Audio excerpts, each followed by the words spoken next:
नमस्कार। मैं हूँ आचार्य ये कुणाल। आज मैं आपको 4 जगह इस हथेली में चर्चा करूँगा। 4 रेखाएं पर इस हथेली में 4 रेखाएं पर मैं चर्चा करूँगा।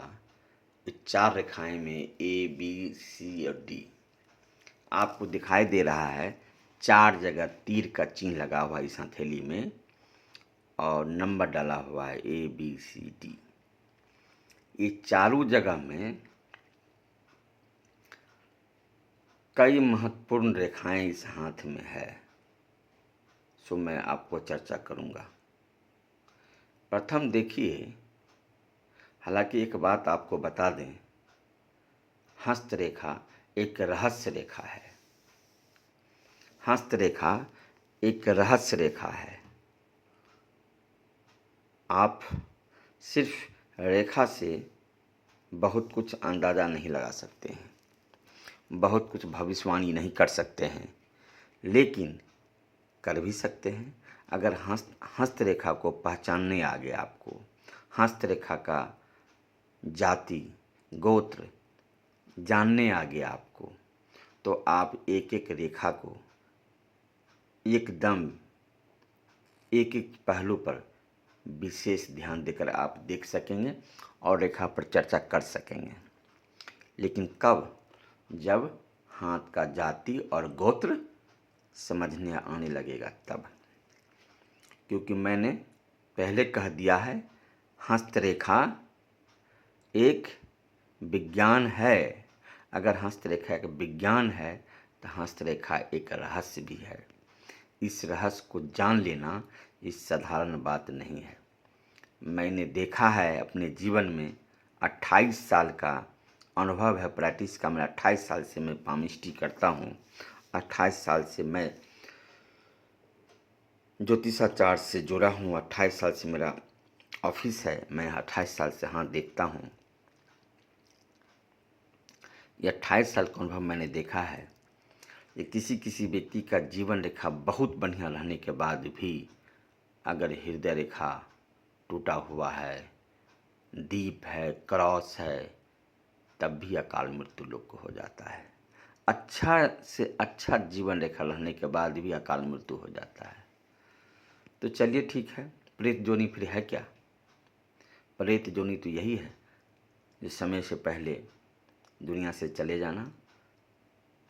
तो दुनिया से सिर्फ शरीर खत्म हो जाता है, दुनिया में आत्मा भटकते रहता है।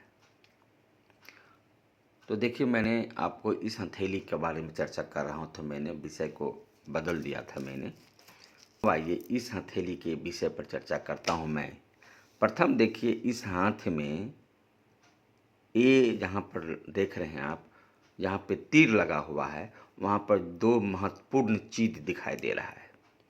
एक ये है जो बृहस्पति पर क्रॉस है, गुना चिन्ह है, और दूसरा ये है जो जीवन रेखा मस्तिष्क रेखा मिल करके दीप बना है, दीप। 2 रहस्यमय चिन्ह यहाँ पर दिखाई दे रहा है। 2-2, एक नहीं, 2-2। एक हो गया जब भी बृहस्पति पर्वत पर गुना चिन्ह अगर ताकतवर किसी व्यक्ति के हाथ में है और बृहस्पति के माउंट सुंदर है, जैसे इस हाथ में बृहस्पति के माउंट सुंदर है, बृहस्पति उच्च का है, तो ऐसे जातक को मान सम्मान, पद प्रतिष्ठा, धन वाला जातक है और किसी से गहरा संबंध वाला जातक है। ऐसे जातक किसी से गहरा संबंध स्थापित करेगा और इस प्रकार से गहरा संबंध स्थापित करेगा कि जातक को समाज का न प्रवाह होगा न परिवार का प्रवाह होगा। सिर्फ जिससे प्रेम करेगा, जिससे प्रेम स्थापित करेगा, उसके लिए ऐसे जातक जीता है और मरता है। उस व्यक्ति को लिए ही अपना जीवन नौछावर कर देता है। जब ऐसे जातक के हाथ में बृहस्पति पर्वत पर गुना चिन्ह हो और बृहस्पति माउंट उठा हुआ हो, उभरा हुआ हो, तो सबके नज़र में प्रतिष्ठा अपना खराब कर सकता है, लेकिन जिसको चाह रहा है, जिससे प्रेम कर रहा है, उसकी नज़र में अपनी प्रतिष्ठा धूमिल नहीं होने देगा। यह उस व्यक्ति के लिए, उस स्त्री के लिए या उस पुरुष के लिए अपना पूरा जान न्यौछावर कर देगा। एक ऐसा प्रेम स्थापित करेगा। सच्चा प्रेमी ऐसा जातक होता है, सच्चा प्रेमी। और देखिए वहीं पर देखिए आप, जो गुना चिन्ह भी है, जीवन रेखा मस्तिष्क रेखा ज्वाइंट के बीच में गुना चिन्ह के नीचे में दीप है। दीप, मैंने दीप का चर्चा किया था। दो दो रहस्यमय चिन्ह यहाँ पर है। तो जब भी जीवन रेखा मस्तिष्क रेखा मिलकर दोनों दीप बनता है, तो देखिए बताते हैं आपको एक बात और। अगर किसी के बृहस्पति पर गुना चिन्ह है, तो मात्र एक बृहस्पति पर ही गुना चिन्ह ऐसा है जिसको शुभ आप कह सकते हैं। और जीवन रेखा मस्तिष्क रेखा ही मिलकर जो दीप बनता है वह शुभ होता है। अलावे दीप जहाँ भी है, जिस पर्वत पर है, जिस रेखा पर है, अशुभ लक्षण है। जहाँ भी है, जिस जगह पर है, वहाँ के लिए वह घातक है, यानी गलत है, गड़बड़ करेगा। लेकिन जीवन रेखा मस्तिष्क रेखा मिलकर के अगर दीप बनता है शुरुआती दौर में ही, तो ये शुभ है। यानी ऐसे जातक पूरा जीवन रहस्य भरा हुआ होगा। कुछ काम काज ऐसा करके दिखाएगा जो फैमिली में, गांव में, समाज में, यानी जहाँ भी है इसकी अपनी पहचान होगी। दूसरे के पहचान से लोग इसको नहीं जानेगा। पिता से, दादा से, भाई से या किसी और के नाम से नहीं जाना जाएगा। लोग इस व्यक्ति को जानेगा। अगर इस व्यक्ति का नाम अगर अमित है तो अमित नाम से जाना जाएगा। इस व्यक्ति का नाम मनीष है तो मनीष को लोग जानेगा, मनीष के पिता के नाम से नहीं जाने जाएगा। यानी ये जातक पूरा जीवन रहस्यमय रखेगा। काम काज इस प्रकार से करेगा जो लोग को आश्चर्य लगेगा, ये इसने इस काम को कैसे कर दिखाया। लेकिन दिखाएगा, क्योंकि पूरा जीवन रहस्यमय है इस जातक का। चलिए आगे और भी 3 जगह चर्चा मुझे करना है। वो है आपको बी। अब आइए बी पर जहाँ तीर के निशान लगा हुआ है वह है भाग्य रेखा। भाग्य रेखा को ही शनि रेखा कहते हैं। शनि रेखा को ही फेथ लाइन, यानी भाग्य रेखा को ही शनि लाइन रेखा कहते हैं, शनि रेखा को ही भाग्य रेखा कहते हैं। अब देखिए इस हथेली में जो भाग्य रेखा की बनावट है वह एकदम मणिबंध से उठ करके शनि पर्वत को मध्यमा अंगुली को छू लिया है। यानी बी को तीर देखिए आप, तो मध्यमा अंगुली को छू लिया है।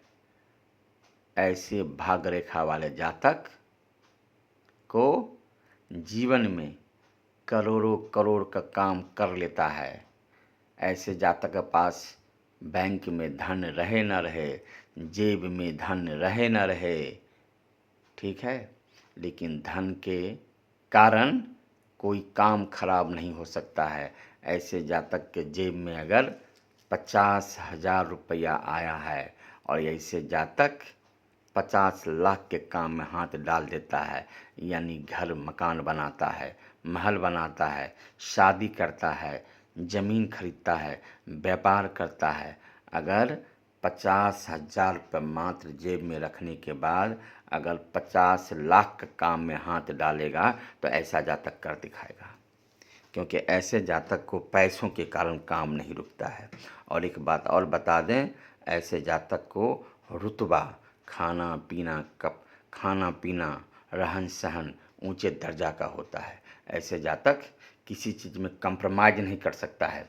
भोजन में कंप्रोमाइज़ नहीं कर सकता है, वस्त्र में कंप्रोमाइज़ नहीं कर सकता है। ऐसे जातक किसी दूसरे को भी आदर सम्मान करने में कंप्रोमाइज़ नहीं कर सकता है। ऐसे जातक जियो और जीने दो, इतना अच्छा भाग्य रेखा ऐसे जातक के हाथ में है। इस जातक के हाथ में ऐसा भाग्य रेखा है। आगे आइए सी। अब देखिए सी पर चर्चा हम लोग करेंगे। इस सी जो है थोड़ा सा टेढ़ा होकर सूर्य रेखा, सूर्य पर्वत पर चला गया है। भूल से भी इसको आप बुध रेखा नहीं मानिएगा, क्यों नहीं मानिएगा? क्योंकि यह अगर बुध तरफ झुका रहता तो बुध रेखा मानते। यह तो राहु फील्ड से निकल करके सूर्य रेखा सूर्य पर्वत पर चला गया है, यानी अनामिका अंगुली यानी सूर्य पर्वत के पास गया, रिंग फिंगर के पास चला जा रहा है। तो ऐसे जातक प्रतिभाशाली भी होते हैं, यानी थोड़ा सा लचीला जरूर होता है प्रतिभा, लेकिन फिर भी प्रतिभाशाली घोषित होते हैं। ऐसे जातक फिर भी प्रतिभा का बहुत बड़ा स्वामी होता है, अपनी प्रतिभा को चार चांद लगा लेता है, अपनी प्रतिभा के बदौलत भी जाना जाता है, क्योंकि कई जगह चिन्ह ऐसा है इस हाथ में जो सूचना देता है कि जातक प्रतिभाशाली होगा और रहस्यमय होगा। तो अपने जातक अपने प्रतिभा को बना लेता है, अपनी प्रतिभा को दिखा देता है जो मैं एक प्रतिभाशाली व्यक्ति हूँ। यानी सूर्य रेखा जिस व्यक्ति के हाथ में है, जितना अच्छा सूर्य रेखा व्यक्ति के हाथ में होगा उतना प्रतिभाशाली व्यक्ति होगा, उतना आदमी तेज तराक और रौबदार होगा, उतना व्यक्ति सामने वाला को कुछ नहीं लगाएगा।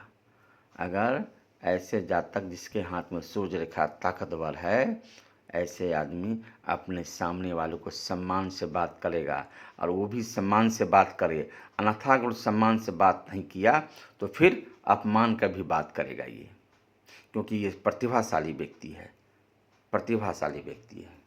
अब आइए चौथा डी।